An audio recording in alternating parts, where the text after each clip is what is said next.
Last night, I heard noises in my yard. I am a United States Army officer. I have served 2 deployments. I have been in situations that most people will never encounter, and I have been trained, at considerable expense to the United States government, to remain calm in all of them.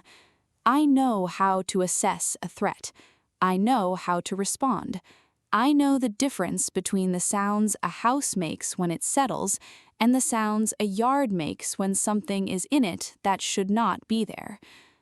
What I heard at 2:09 a.m. on a Thursday morning was the second kind.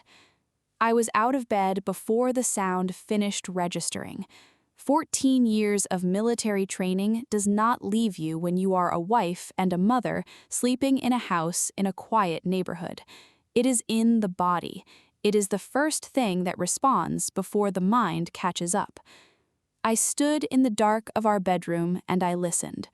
My husband, Daniel, was asleep beside me, or appeared to be asleep.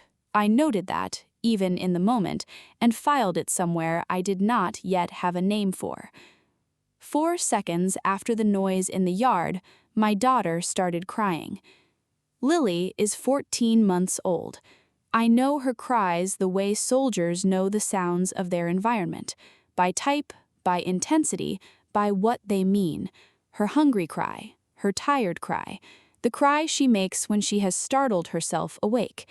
This was not any of those. This was the cry of a child who had been frightened by something. I was in her room in 6 seconds. She was standing in her crib, which she had recently learned to do, gripping the rail with both hands, facing the window. Not the door, the window. I picked her up, I held her against my chest, and I moved to the wall beside the window, and I looked out at the yard from the angle that gives you the most visibility without putting you in the line of sight from outside. The yard was empty, or appeared empty. The motion sensor light on the back fence had not triggered, which meant whatever had made the sound had either moved too slowly to trigger it or had known where it was. I stood there for a long time with Lily against my chest, listening. The yard stayed empty. She stopped crying after a few minutes and went heavy against my shoulder, the way children do when they have decided the danger has passed. I did not put her down. I carried her with me to the living room, and I pulled up the security camera app on my phone. We had 6 cameras: front door, backyard, side gates, garage, driveway, and one covering the back fence line where the motion sensor was. I reviewed each feed. 5 of them showed exactly what they should have shown: quiet, still, the ordinary dark of a suburban night at 2 in the morning. The 6th camera, the one covering the back fence line, showed something that stopped my breath. The timestamp jumped. At 2:13 a.m., the footage went to static for exactly 60 seconds. Then it resumed, as clean and clear as before, showing an empty yard and a fence and the motion sensor light that had never triggered. 60 seconds of missing footage, at exactly the moment Lily had started crying. I did not sleep again that night. I reviewed every other camera 3 more times. I checked the doors and windows, all locked. I checked the gate, locked. I walked through every room of the house with Lily on my hip and the specific, methodical attention of someone who has cleared buildings in conditions considerably more dangerous than this. Nothing was disturbed. Nothing was missing. Nothing visible had changed. But 60 seconds of footage were gone from the camera that covered the back fence, and my daughter had woken up frightened, facing the window that looked out at that fence, at exactly the moment the footage disappeared. I am a United States Army officer. I do not believe in coincidence when evidence suggests otherwise. I called the security company at 8 in the morning. The technician, a man named Joel, who had installed our system 2 years earlier and whom I trusted, arrived by 10. I showed him the feed. He watched the timestamp jump once. Then he pulled up the system on his tablet, and he went through it with the careful, methodical attention of someone who knows this technology completely and who was looking for something specific. He was quiet for a long time. I said, "Can you recover it?" He said, "I'm going to try. These systems have a buffer. Even when footage appears deleted or corrupted, there's sometimes a recoverable version in the DVR's memory if you get to it fast enough." He worked for 40 minutes. I sat across from him at the kitchen table with Lily in her high chair, and I watched his face. I have interrogated people. I have been in rooms where information is being revealed, and where the face of the person receiving it tells you, before any words are spoken, what the information is. I have learned to read faces the way I learned everything else in my career, as a survival skill, as a professional necessity, as something that might matter when it counts. Joel's face in those 40 minutes told me to prepare for something. He found it. 62 seconds of footage, recovered from the buffer of the DVR. He transferred it to his tablet. He reviewed it before he showed it to me. I saw him do this, saw him watch it once, saw the color leave his face in the specific, rapid way that it leaves a face when it has seen something it was not prepared for. He set the tablet down on the table. He looked at me.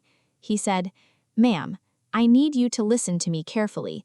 You need to take your daughter and leave this house right now, before you watch it. Go to someone you trust and then watch it from there." I said, "Show me." He said, "Ma'am." I said, "Joel, I am a United States Army officer. Show me the footage." He looked at me for a moment, then he turned the tablet around.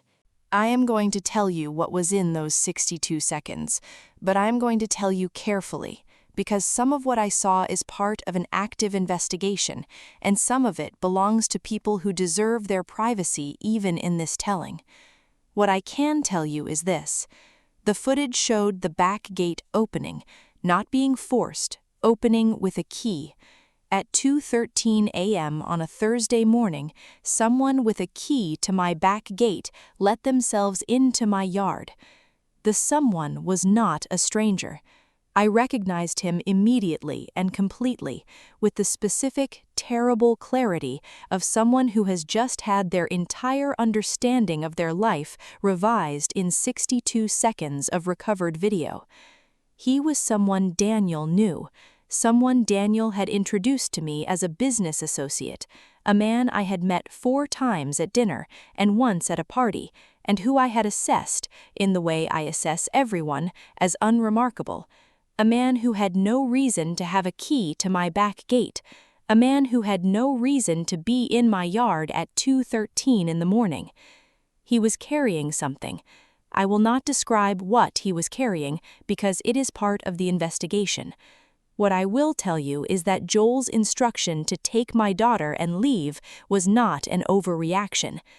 What I will tell you is that what this man was carrying told me, in the way that certain pieces of information tell you everything at once, that whatever Daniel had been involved in was something I had not known about, and something that had come, on a Thursday morning at 2:13 a.m., to the house where my daughter slept. I watched the 62 seconds. Then I picked up Lily. I said to Joel, "Send that footage to this email address." I gave him my JAG attorney's address. "Do not send it anywhere else. Do not discuss what you saw with anyone." He said, "Yes, ma'am." I buckled Lily into her car seat. I drove to my parents' house, which was 20 minutes away and where I knew we would be safe. I called my JAG attorney from the car. I called my commanding officer from the driveway of my parents' house, and then I called Daniel. The conversation with Daniel was not long. I have been trained in interrogation. I know how to ask questions in ways that reveal more than the person answering them intends to reveal. I know how to listen not just to what is said, but to what is not said, to the specific texture of a pause and what it contains. I asked him about the man in the footage.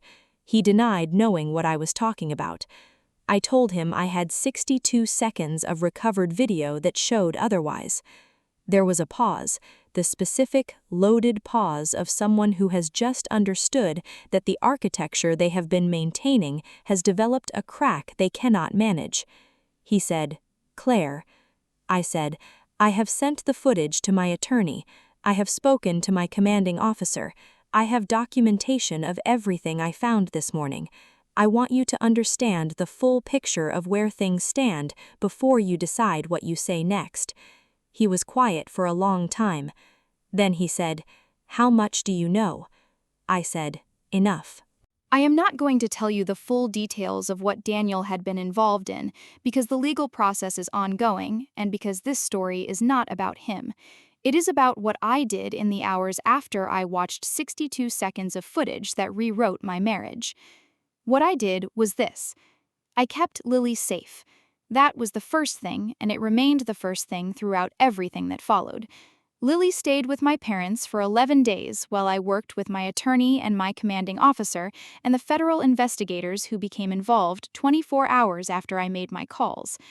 I documented everything, every conversation, every piece of evidence, every piece of information that came to light in the days after the footage. 14 years of military training had given me many things, and one of them was the understanding that documentation is not bureaucracy, it is protection. It is the thing that stands between you and the revision of events by people who have reason to revise them. I was methodical. I was calm.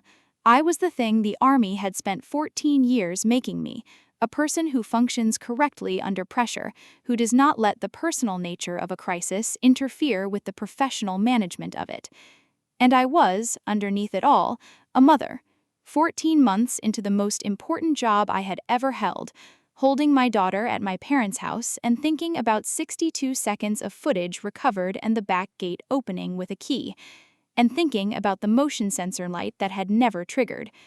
The man in the footage had known where it was, which meant he had been in that yard before, which meant this was not the first time. The legal process took 7 months. I will not walk you through all of it because it was long and complex, and some of it cannot be discussed publicly. What I will tell you is what I kept. I kept Lily. She is 2 now, and she has her father's eyes and my stubbornness, which I consider the correct distribution. She does not know what happened on Thursday morning. She stood in her crib facing the window and cried a cry I had never heard before. She will know someday, in whatever version of it is appropriate for her age and her understanding. I will not hide it from her, because I do not believe in hiding things from the people you are responsible for protecting. I kept my career. My commanding officer was, throughout everything, exactly what the best commanding officers are: present, direct, unwavering in the support that the situation required. I am still serving. I intend to keep serving. What I did not keep was the house. I sold it 8 months after the Thursday morning to a family who knew nothing of what it contained, and who I hope find it as quiet and ordinary as it appeared to me for the 2 years before I heard a noise in the yard at 2:09 a.m., and my daughter woke up crying, and 60 seconds of footage disappeared. I want to say something to every woman who has ever had the feeling that something is wrong in her own home and has not trusted that feeling. Trust it. You are not imagining it. You are not overreacting.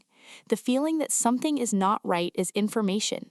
It is your training, whatever form your training has taken, telling you that the evidence you have gathered, consciously or not, does not add up to the picture you've been given. Trust the feeling, then get the evidence. I heard a noise at 2:09 a.m. and I got out of bed because I had been trained to respond to that kind of information. But you do not need military training to respond to something that does not feel right in your own life, in your own home, in your own marriage. You need to trust yourself enough to look. When you look, when you really look, the way Joel looked at that DVR buffer, the way I looked at the timestamp that jumped, you will find what is there. Not what you were told is there, not what you believed is there, what is actually there. And then you will know what to do next. She doesn't stay silent. She doesn't stay broken. She rises.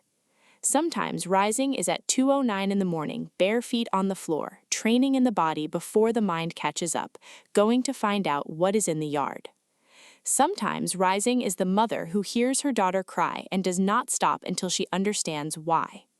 And sometimes rising looks like 62 seconds of recovered footage and a phone call to a JAG attorney from a driveway at 8 in the morning with a 14-month-old on your hip. She Rises. Subscribe. New story every week, and every single one of them ends the same way. She rises. Leave a comment. Have you ever trusted a feeling about your own home and found out you were right? I read every single one.